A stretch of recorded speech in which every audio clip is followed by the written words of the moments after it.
Racing just is started. We have Jam break quickly at the start, running by the rail highway builder. Moving up on the outside, Rolla Jada in the middle portion. Coquette Pure Energy comes next. Rushing up down on the inside is Quick Storm.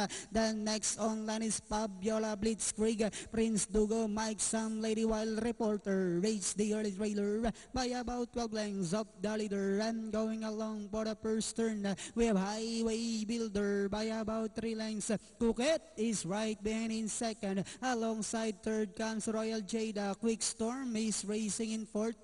Moving up on the outside, fifth is Pure Energy. Fabiola comes next. Blitzkrieg Jam alongside. Then comes Prince Dugo, Mike Sam, Lady Wild Reporter is still racing in 11th. Inside the 3 octavo, we have Highway Builder by about 3 lengths.